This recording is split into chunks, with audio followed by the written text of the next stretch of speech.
Relax. The audience is going crazy today. Hello, welcome to Make Your Day Richer.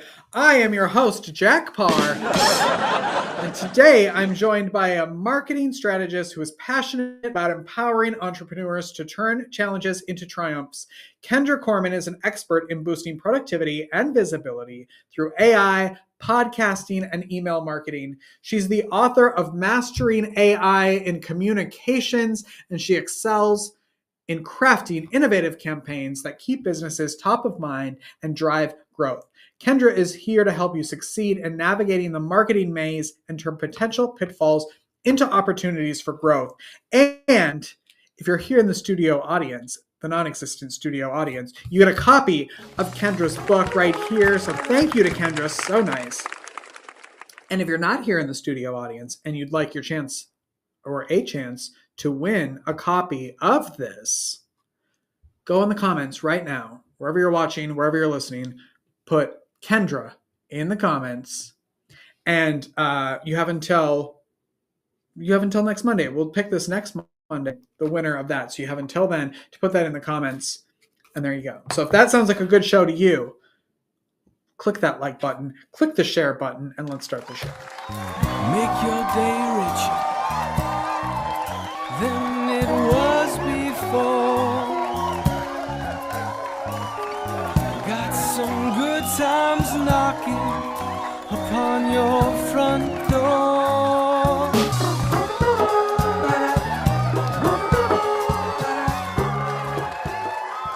I love your set. Well, thanks. I got sick of two Zoom screens next to each other. So I was like, let's see what we can do here to make it look like you're hanging out with me instead. So here we are. Thanks for being here. Thank you so much for having me. I'm really excited. Me too, because what you're talking about today, and AI and communication, is something that I know nothing about. It kind of overwhelms me. I know I want to do it and I need to do it, but I'm still like, I don't know how to do it. And so you have a great book, Mastering AI in Communications. Perfect. How did you get into AI? Like, I know AI has been around forever, but I feel like it has exploded over the last 2 years, and people love it. People hate it. There's all this back and forth, but tell me a little bit about the book. So I got into AI because a friend of mine started getting into AI consulting. And I'm like, what are you talking about? Like, what is this? This sounds like Skynet. I tried Jasper 4 years ago, and I can just write a lot faster than that. Like, it was worthless. And he, at least to me in my process, and he's like, no. And then he's like, let me tell you all the AI systems you use. And then he actually listed back to me all the ways that I'm using AI. And I was like, oh, that's AI. He goes, yeah. Where it had .ai at the end of the website, he goes, that's AI. I was like, oh, that's what that meant. And I was like, I felt like I was a deer in headlights. I had no idea I'm like, all right, I got to play around with this because I love all those tools that he mentioned that I was using that had AI built into them. I'm like, all right, let's see what this is about. And so I started watching TikToks and YouTube shorts and YouTube videos and studying up. And then I just started chatting with ChatGPT. Then when Claude.ai came up, I started using that. And now You're writing this stuff down. Yes. So Claude, CLAUDE is awesome. And then Perplexity.ai is what I use for a lot of research. And I forgot how to do something in Adobe Premiere Pro. How do I do this? And it'll give me step-by-step instructions, and I don't have to watch someone's YouTube video again, right? So it has just saved me a ton of time. And what I found is that people were scared and not sure what to start typing, right? And so I created the Mastering AI in Communications book so that people could understand how to use AI the right way, especially the chatbots like ChatGPT and Claude.ai. So, for example, let's talk about giving it a prompt. So I encourage people to give it information. Tell it who it is. Give it information about what you're looking for it to do. then make sure you educate it on all of the different things that you want it to do, right? Or that you want it to include.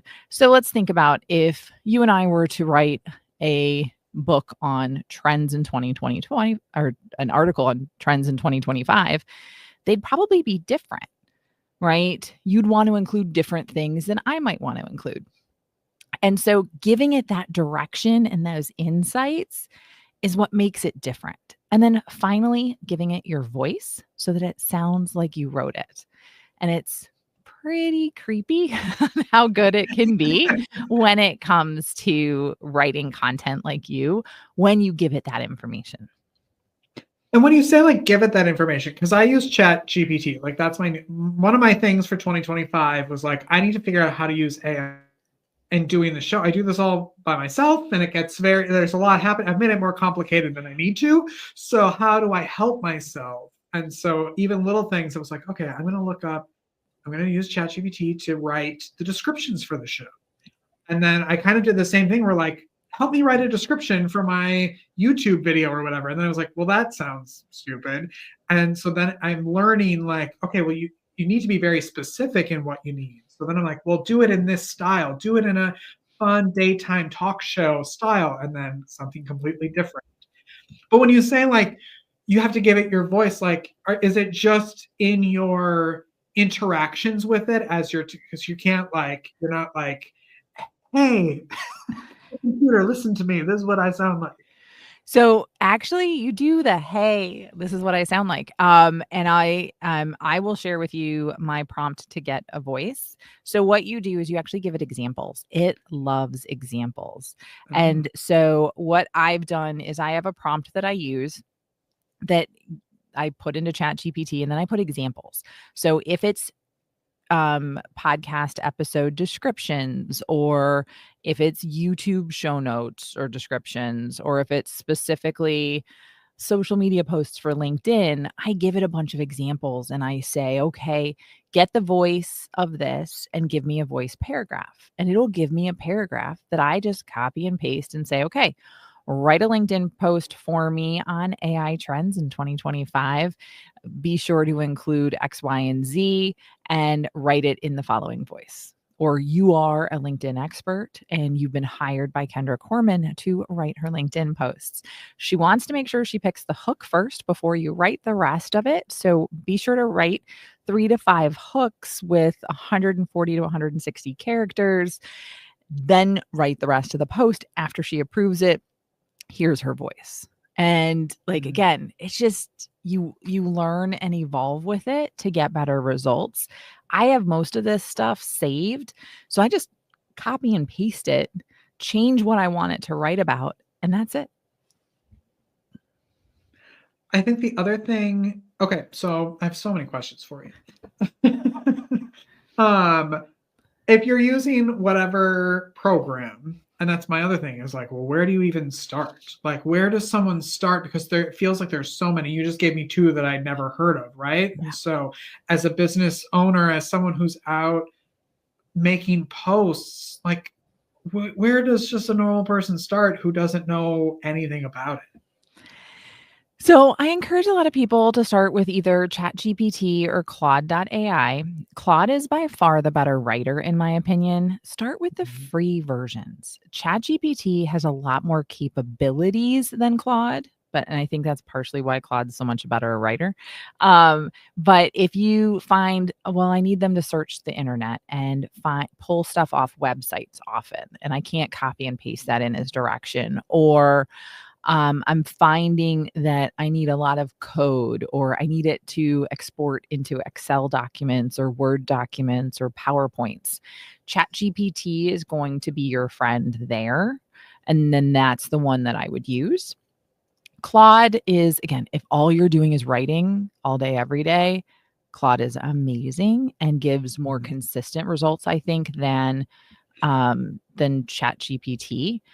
And then Perplexity is like Google search on steroids. Oh, wow. So it actually searches for different wording variations of your search to make sure you're getting the best information, which is really cool. So it uses AI to actually change your search terms a little bit and bring in more things that it thinks you might intend to be searching about. And then it'll give you all the results with actual footnotes so you can click through to the website and see that actual content. And so ultimately, it really depends on what you're trying to do. Best overall by far, ChatGPT. Best writer is Claude. Best for research is Perplexity. I recommend getting an account on all three. Free accounts, start there, play around a little bit, and then upgrade to the paid plan on the one that you find is the most useful for you and what you're trying to do with it. Oh, so smart. And you could probably get all this information through your podcast because you have your own podcast. I do. Imperfect Called Marketing. Imperfect Marketing. Yes. Yeah. Or you can go to my YouTube channel, youtube.com/@Kendra Corman. And there I actually have a bunch of like little how-tos and how to get your voice and how to take things and the differences between ChatGPT and Claude when it comes to writing. And when does the podcast come out? Like what day? So Tuesdays are my solo shows. So 15 minutes or less tips and information. Thursdays are interview episodes where I highlight experts in AI, podcasting, and email marketing. Perfect.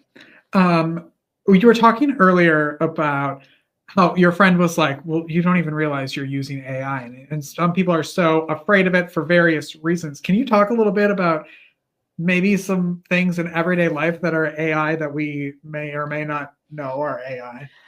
So I think everything has AI now. I don't think I've opened up a program that doesn't have AI right now. So one of my email tools is a tool called SaneBox, and it was helping me just automatically filter my emails. I had no idea that was AI. I thought it was just like automation. Guess it's automation by AI. I was using, is it rev.com or something like that was doing automated transcriptions for my podcast way back in the day before I was recording in Riverside. And that was using AI. The automated transcriptions were AI generated transcriptions. I was also using a notes app inside a lot of my meetings, and that was the .ai that I had no idea was AI. So there's a lot of tools that we're using that are helping us and saving us a ton of time, and we just don't realize it. One of my most favorite tools is Asana for task management. And it has AI built in. And if I type in a description, it can break it up into subtasks, or it can build out the description to be a little bit more. So I don't actually have to put together all those thoughts. I can just do stream of consciousness in the description. It'll and figure it out. Yeah. It'll make sense for other people. Yeah. I think one of the things someone told me that like blew my mind because it was so simple and I was like, oh, duh, was when you go on a website and the like chat thing pops up of like, how can I help you today? Or what are you looking for? And as someone who like has built websites, I just like, oh, those are just auto generate, like that's just a program. And then they were like, no, that's AI. And I was like, oh, yeah. Right? So true. I Yeah. know. So it's like you don't realize how a part of your everyday life it is and how easy it is then to go do that. It is. And I think that the big thing is to know you're not going to get perfect results out the gate. Play around with it, ask it to make changes. I'll give you and your audience a pro tip here. If you're typing in a chat GPT and it is, we'll say too casual, right? And you want it more professional. Say, this seems like a 1 on a scale of 1 to 10, casual to professional. Can you give me more of a 6? Or maybe you want more of a 4, whatever that happens to be. Because if you're like, make this more professional, it goes the whole other way on the spectrum, right? But if you give it that range and tell it where you think it is and where you want it to go, it will give you variations of that, which really, I think, helps with your tone and your information. But have fun with it. Yeah, that's what I was going to say. I love when I try to do something and then I don't love any of the answers. Like, make me whatever, Kendra's introduction. Make me Kendra's introduction.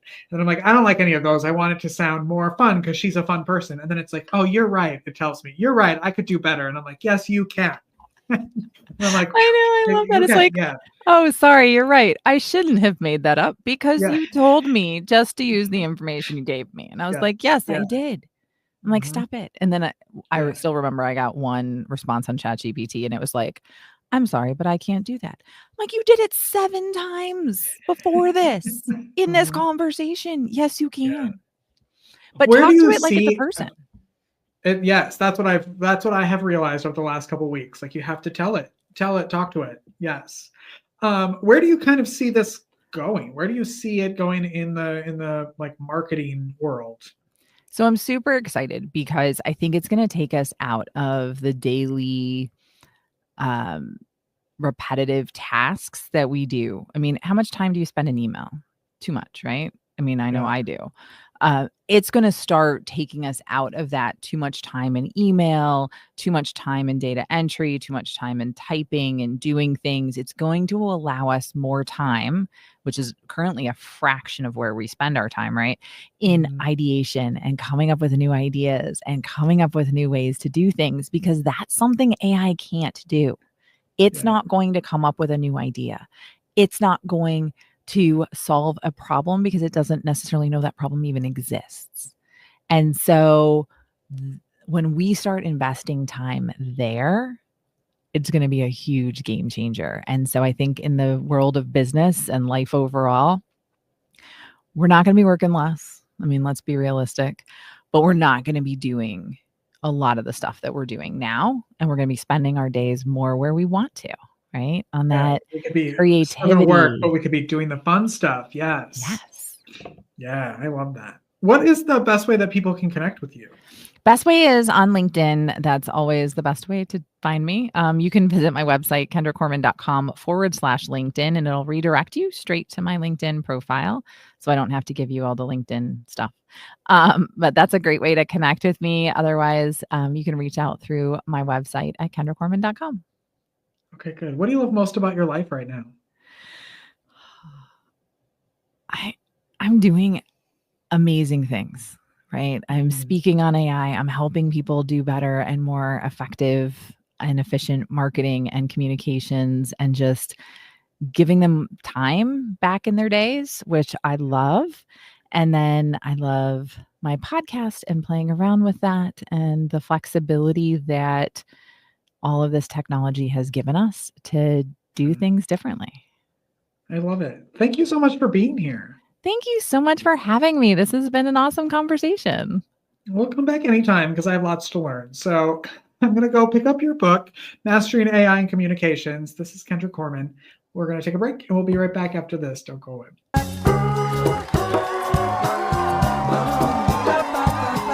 Life is difficult. Are you feeling overwhelmed or like you could use a little support for your mental well being? Visit the Help Hub. It's the most comprehensive and inclusive free online destination for mental health resources, helpful tools, crisis hotlines, and supportive content. Just go to thehelphub.co to find the resources you need when you need them most. Unlike other resource pages, the Help Hub is divided into 16 different categories, ensuring that everyone in every community has access to the resources and support that matches their unique needs. Find the help you're looking for at thehelphub.co.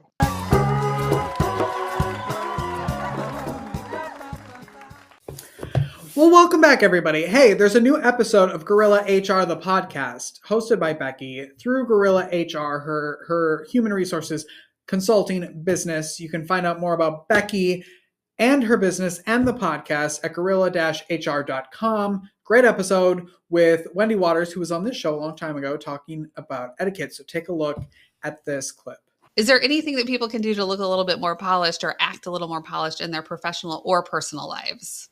I would say research your work culture. Make sure that you know the dress code to dress appropriately. Some people may want business casual, some people may want business attire. Know the difference. When it comes to eating out and you're at dinner with someone and you do not know the proper utensils to use, you can always follow someone that is more familiar with that type if you don't know yourself. Other than that, I would say research. If you have something that you want to learn, maybe it's table etiquette, there's a lot of books out.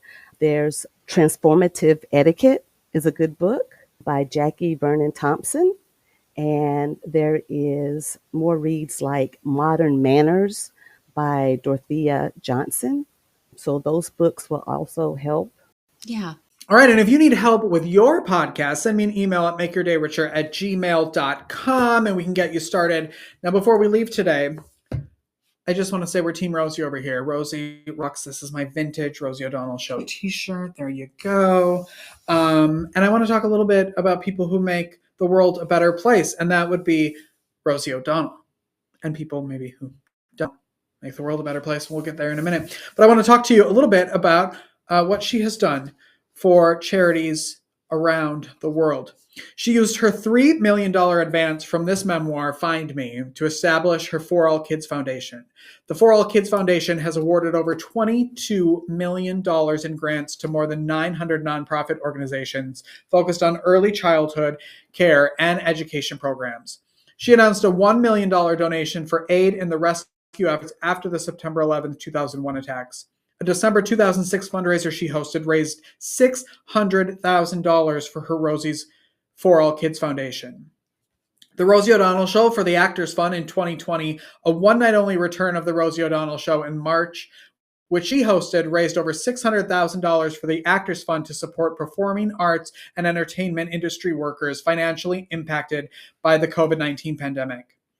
During her original talk show run, Listerine donated more than $150,000 to her For All Kids charity. Whenever a guest greeted O'Donnell with a kiss, they gave $1,000 for every kiss, because Scope named her one of the least kissable celebrities, and Listerine stepped up and came through. Okay. Some sources estimate her lifetime charitable donations to be around $100 million. She's also supported numerous other charities, including the American Civil Liberties Union, American Foundation for AIDS Research, American Heart Association, Autism Speaks, and the Human Rights Campaign, among others. She's also, like I said, founded Rosie's Theater Kids in 2003, which provides free theater and life skills instruction to public school children in New York City. Let's talk about people who maybe haven't done great charity work. In June 2016, Donald Trump, publicly stated he had given about $102 million to charitable causes from 2009 through 2015 and released a list of over 4,800 donations. However, a significant portion of this claimed total was in the form of conservation easements on Trump properties or land donations, rather than direct cash contributions. The Washington Post, in reviewing this list, reported they could not find any donation that was a personal gift of Trump's money. Trump's foundation was dissolved in 2018 under court supervision due to allegations of illegal misuse of charitable funds for political and business interests, including settling legal claims and purchasing personal items. As part of the settlement in 2019, Trump was ordered to pay $2 million in court-ordered damages to 8 different charities for misusing the foundation's funds.